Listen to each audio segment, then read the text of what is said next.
want to start with you because I'd love to get your thoughts on, from the council meeting on Tuesday, the survey results, economic development survey results. That was a little interesting, wasn't it? Yeah, it was very interesting. I'm very happy that Mackey and the EDB put that together. It gave us some great insight. I understand we had close to 1,000 people respond, which is really good for that type of survey. I know it was put out online, and I think maybe that helped. And a huge percentage of the people that responded were residents, but there was still 20% or so in the outlying area, so that was good. You know, it was very interesting. You know, roads came up. Obviously, people want better roads, more places more retail places to shop, housing, some different restaurants. So really solidified, and really I think it helped everybody on our economic development board and the council really understand that we're on the right direction. So many things that people are working for is in concert with what the citizens are asking for, which is good. And tonight at 5:30 at the community center, if you'll recall, 60 days ago I had a meeting with the EDB and Mackey and all the different Main Street, the utility, somebody from the hospital, the school district. And tonight is a reconvene meeting at 5:30 at the community center, which I'm very happy to say there's like 25 people coming back tonight, and they were kind of tasked with, we came up with some issues that night, and so they're coming back with maybe some solutions and whatnot. So I'm excited about that. You know, it's very interesting as the results came out, the results came out, you know, of course, for businesses as well. And this is where, you know, it's changing, and I think sometimes people, when they see these things, they see the change is isolated to Marshfield, and it's not. This is happening everywhere. The country buying pattern is completely different. So, you know, we heard that Hub City Adventure went out of business, and you know, those things are going to happen, and yet on the other side of this, we see that we've lost, you know, that we've lost businesses this year. We've also had many businesses expand, but at the end of the day, how do you value your economy is wages are growing, and there are literally hundreds of thousands of jobs available. So that has got to be figured out, and I believe, you know, we're gonna be able to get that done. But it's not just isolated here in Marshfield. You know, people throughout the country are buying on the Amazons and online and things like that. It's easy for people to sit home at night when they're watching their shows and shop, and that is affecting our retailers. So I'm very optimistic by it. I'm really glad that it was put on. I think it was well done. Yeah, not much to add to that because I think you did a good job covering it. The only thing I'd say about retail is this idea that people will say that they want more stores, and they do, but then people who are looking at developing stores will think, okay, if I put this kind of store in, are people going to come? Are they still going to do Amazon? Are they still going to, you know, do it when they're in Wausau, those kind of things? So it did give us a good idea of the kind of things people would like to see, and retail and restaurants were among the top. But it's still a challenge when people are trying to decide, can this type of business work in Marshfield? And I think in many cases it can. But at least it gave us an idea of what people sitting at home would like to see to make this a community that they would be more excited about. You know, and I think the hard part for retailers is realizing that in some instances, in many instances, retailers are competing with themselves. And you know, you look at Office Max. Many times you would go in there to get a product and they wouldn't have it, so they would tell you go home and go online. Well, now you just competed against yourself, so you're going to have an issue.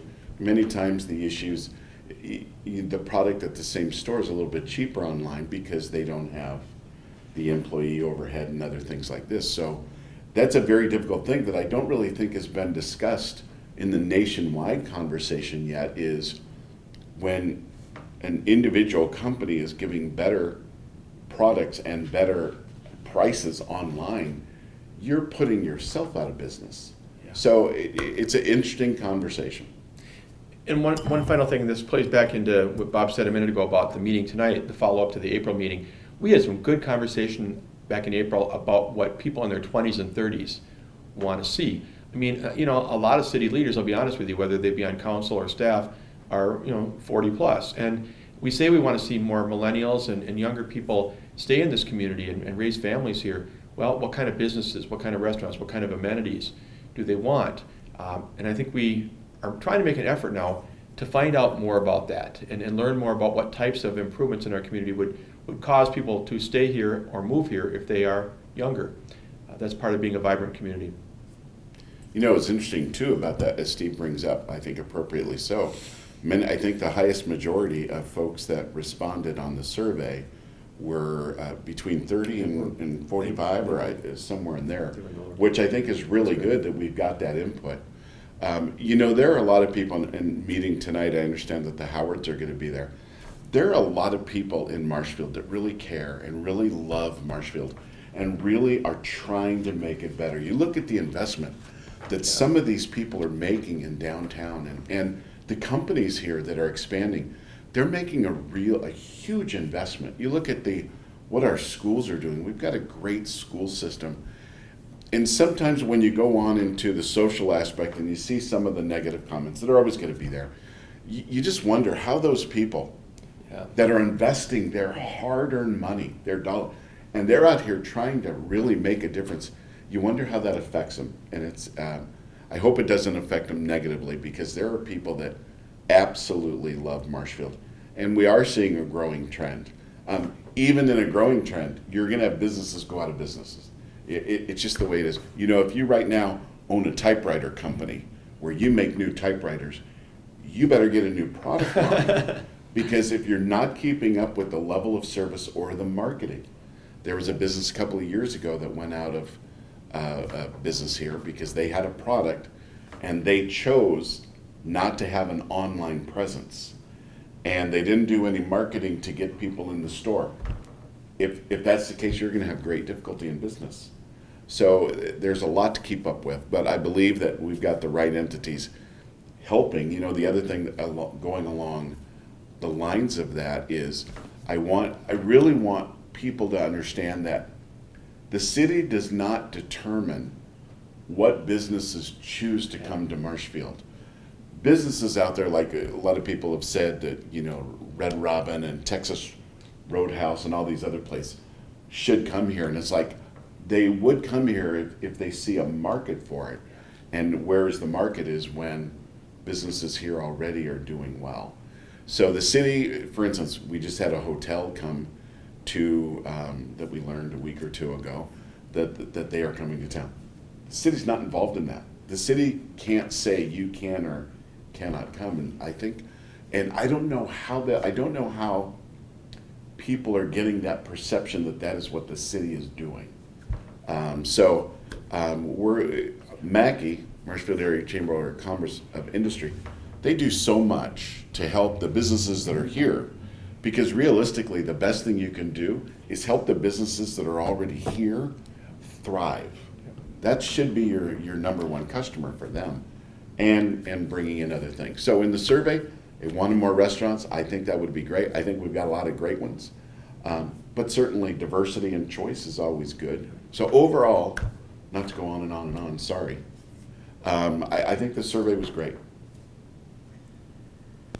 So I guess a follow-up would be, now what? You take the survey results and do what with them? Do you act on them? Do you react to them in a way that shows that you're listening to people and what they want?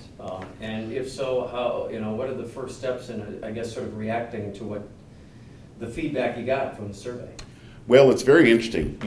When we had our meeting with everybody 60 days ago, everyone was tasked, everyone, the different entities, the EDB and the downtown Marshfield or Main Street, were tasked with, okay, here are our challenges. What are you going to bring back? How are we going to attack those things? It's very interesting as many of the challenges that were in there were also on this survey. So I'm hopeful to get that, but I believe that our EDB, Josh here, Development Services, and as well as Mackey are taking these things to heart. One thing we know for sure is we have to do something about housing. Yeah. We have to do that. I mean, we're just, as there's a big development going on behind Walnut right now, 244 new apartments, 1, 2, and 3 bedroom. But what people were looking for in the survey is single-family housing. So, and there's only, I believe, 70 lots still available. So this means somewhere between the city and private developers, we're going to need to help with development. So, for instance, if you want to go in and put a new subdivision or say you want to put in 20 homes, it is extraordinarily expensive for the developer to put in the infrastructure. So if we're really serious about wanting to do that, the city's going to have to look at participating in that to get that aspect there so that the builders will continue to build. Yeah, I think adding to that on your question, Mike, I think you're not going to see at the next council agenda, how to get more restaurants to Marshfield. But what happens is this information is all kept handy and used when decisions are being made by these various bodies. For example, let's say that there's somebody comes forward and they want to build a new restaurant, and maybe they need the property rezoned, or they need sewer and water run across the street to this parcel that doesn't have it. I mean, those kind of things play into the minds of elected and appointed officials when they're saying, look, this is something that's one of the ideas that has been talked about. It's been identified as a community need. Maybe in this case it's worthwhile for the city to do these things or try to help with these things to make it happen. So in other words, it's good background to have in your mind and in the committee and council's mind as to whether or not certain things are going to receive more or less support when that time comes. The other thing that is might be opening up a can of worms here is, but in building in general, and in business in general, as a city, as a municipality, you have rules, and we have great people in our, inspectors and whatnot. The inspectors are there to, if you have a blueprint that it's like this, and it's got to meet all the health requirements and safety requirements, they're there to make sure that all of those rules are enforced. It's a public safety issue. So inside a municipality, like Marshfield, it can be considered, oh boy, it's really difficult to deal with the city in regards to this. And this is enforced on us by the state. And we actually get audited, right, where they come in to make sure we've got all of our P's and Q's in place. You did the inspections, were there any issues, things like this. Now, but if you go outside the city, the municipality, into the other townships, they don't have that same regulation, and yet it's run by the state. So they'll get their initial permit, and then somebody will come at the very end and go, did you go by code and everything? We'll look around, it looks pretty good, and sign off on it. Well, where's the fairness to the municipality if we're held to this extraordinarily high standard? Now, nobody's ever going to give way to health and safety issues and things like that. But the difficulty that some of the builders have and the businesses have, it's quite frankly, it's silly. The state we have to do something about that. Or certainly we're going to start, it starts with communication, sending letters, and we're going to be doing that.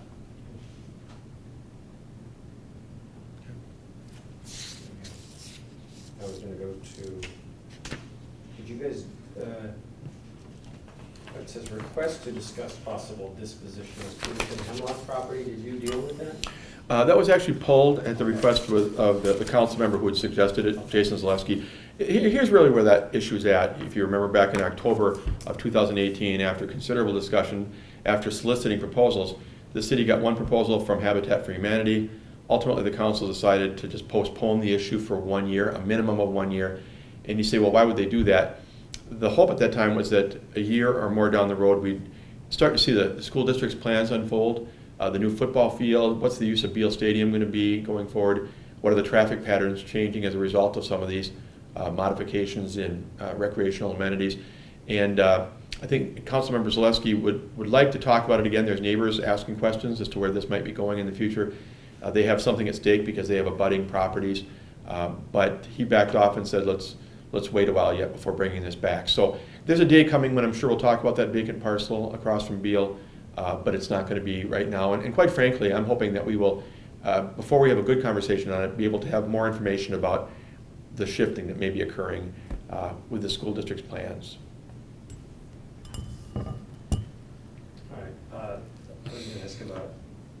Facebook Live for city government meetings. That was on the agenda too, right? Did you deal with that? You want to start or you want me to start? Yeah, that was, but that got pulled Oh, it did. as we wanted to wait until Mr. Witzel brought that up, and I think it's a good thing.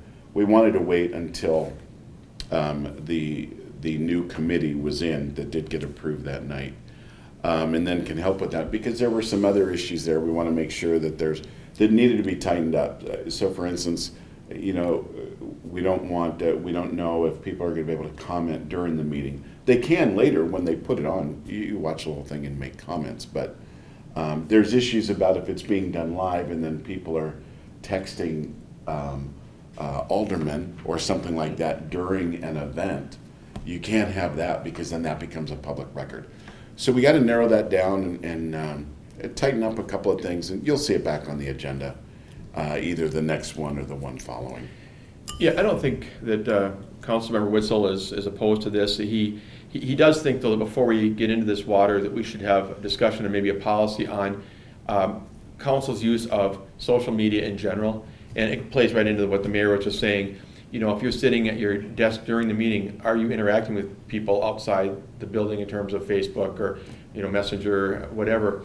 The city of Madison got in trouble for this in terms of during meetings, people were actually up front, elected officials were, you know, texting and they were emailing and they were Facebooking people. What do you think I should do about this? Should I vote for this? That's what I've heard. I haven't read that case, but that would be a violation of open meetings. So I think the whole idea is we want more people to see our meetings. Facebook Live will be a great way to do it. I guarantee you my two sons who are, you know, mid to late 20s, they would, if they lived in Marshfield, they'd never turn on cable TV, but they would look at Facebook to see what's going on. So we want the word to get out to people about what we're doing. It's another avenue for that. But we want to make sure that these questions are addressed so that we don't find ourselves in hot water in doing things the way that we're not supposed to, open meetings law violations, all that kind of thing has been addressed.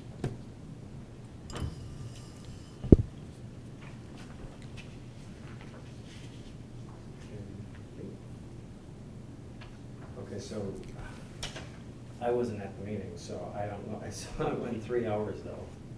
No, it didn't. This meeting? No. Yeah, how long did it go? Even with closed session, it was only 2. The regular meeting 2 only went. hours. Yeah, even Yeah, with the open part was only maybe an hour and 20. I can touch on a couple things if you'd like me to. I was gonna say, what were some of the other highlights then? Because I thought, well, the survey, I watched that part, but it didn't go that long. Do you have anything you want to cover? What else got all the highlights? I'll just cover a couple things, and maybe I should have brought copies of our strategic plan. I can give them to you. You know, as I said when I was at the podium that night, government is really good at something that's not good, which is doing studies and plans and then putting them on the shelf. And you look back 3 or 4 years and you say, did we ever do anything with the downtown master plan? Did we ever do anything with the industrial comprehensive plan? No, but it looks really nice on my desk. You want to see what it looks? It's got a nice red cover, and it's really beautiful. It's next to my coffee cup when I walk in. Late in 2018, with the council's help and their blessing, we adopted a 3-year plan, and it says in 5 key areas: economic development, infrastructure, financial management, communications, and human resources. What are the goals for the next 3 years? Tangible goals. How are we going to attract and keep better businesses? How are we going to make this a place that people want to come to work and stay here? You know, how are we going to keep the streets up in times when we have limited funding? So we went through this plan and what we've accomplished in the first 6 months, and council got to see it in the context of the overall 3-year plan. And we told them that, you know, we said this before, we're going to give you a 6-month review every year, and at the end of the year, we're going to go beyond that, and we're going to say, here's what's been accomplished. Do you want to make any changes? Because the world changes. The mayor was just saying that, you know, before we were trying to promote multifamily housing. Well, now we've created a lot of multifamily. What about single family? That's becoming the shift. Millennials are back buying homes again, apparently. So at the end of 2019, we might say, you know what, this was a great goal, you know, back in December of 2018, but I'm not sure, is this still relevant now? Should we shift our time and our money somewhere else? So we're going to keep this to be a vibrant, living document and keep up on it and let the council know things are happening. Things are getting done and checked off the list so that you don't think these planning efforts are in vain. Did you have anything to add to that? No, not on that one. The plan that Steve did and that staff is doing, you really appreciate the time and effort that has gone into it. And I think it does it takes into account those different shifts. So I think that's a very positive thing that everyone is working on that.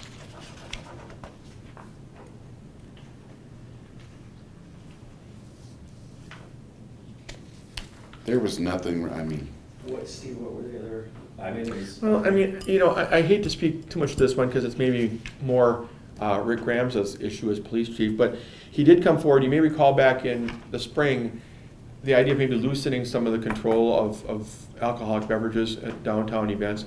We had a wine walk, and that was a good trial where he said, you know what, people are walking from store to store and they get a little small glass of wine. By saying you can't have it on the sidewalk, we're basically encouraging them, for lack of a better term, I don't know if people really chug wine, but I mean to gulp it down because they can't take it with them out on the sidewalk. So we said, let's try as a sample, let's let people actually be on the sidewalk in these limited areas and have their little glass of wine. Well, now they came forward, Main Street's on board with it, and the police chief proposed it, that we allow some areas during Hub City days when there would be open containers allowed. And it's a real posture shift because the mindset most communities have, and rightfully so, you talk to city attorneys and others, you don't want open consumption of alcoholic beverages all over an event. You lose control. But the point here is he's saying, look, you know, if we have just a limited area, certain streets, and I think it started with the idea that people who are displaying a collector car for 6 hours, can they not sit there next to their car and have a can of beer? Is that really going to bust them when they're not doing anything wrong?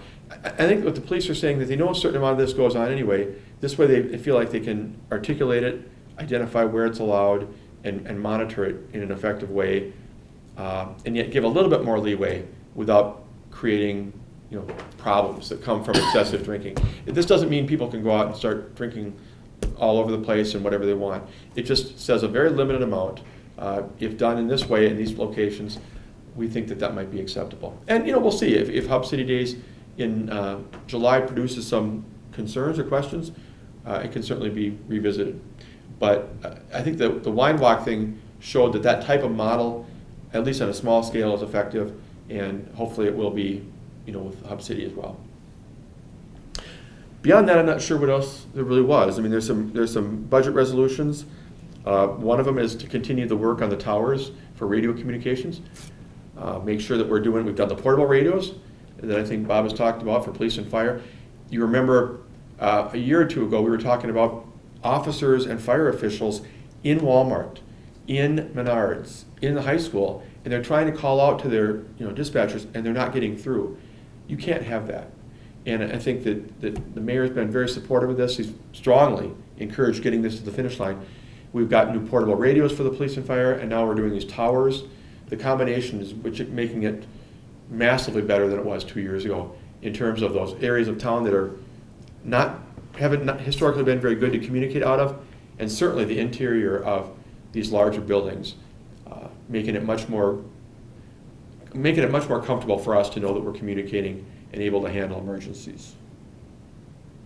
I think what's very positive about that too is that initially I believe that there was a movement to, well, let's start with the radios and then we'll do this and we'll do different budget things over 5 years. And I'm very happy with the way that it ended up going to a lease, because then you get all the updated equipment now, which is going to lead to safety of our officers and of course the citizens.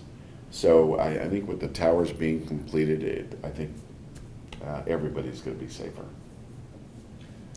Wanted to get your take on the helicopter on Wednesday night. I know you saw that and had a chance to see some of the buzz that created, and that was pretty cool for Marshfield. It was awesome. We were just positioned just perfectly for when this thing came in, and it was, there were a couple of things going on there. First of all, it was a great baseball game, but when you just heard this loud thumping coming, it's like, is this an earthquake?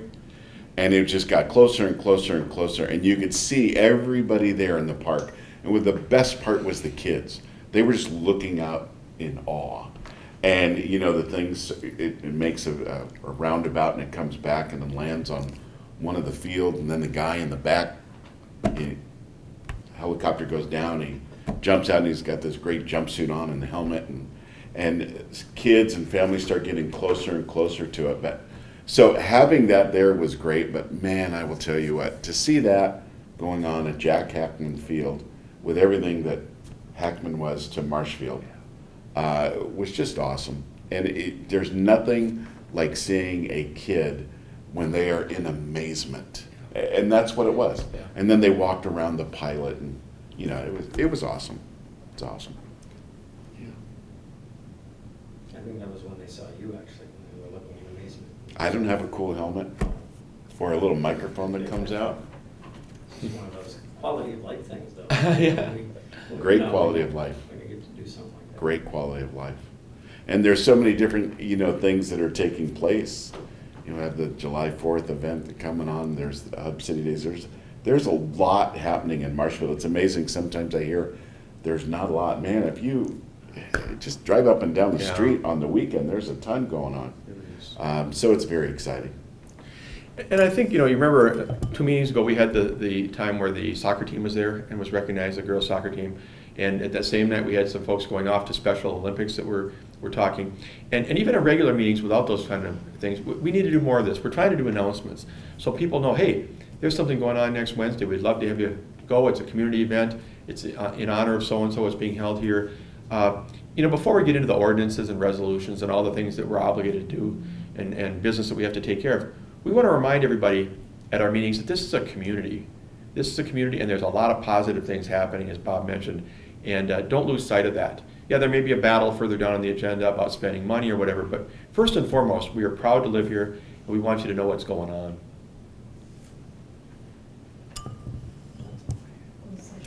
Anything from, closed session? No, that's been an ongoing discussion, and I can't say a whole lot about it. I guess I'll just say that we have a development agreement that was signed, and this is something that I'm sure other cities deal with in some form or other from time to time. You look back and you say, okay, are all the conditions being met that were expected when the agreement was signed? And if not, what does that mean? Do you end up taking further action? Do you negotiate something with the developer? Do you take legal action? It's one of those things that you have to deal with, but there's nothing to report out at this time. I hope there will be maybe later in the year.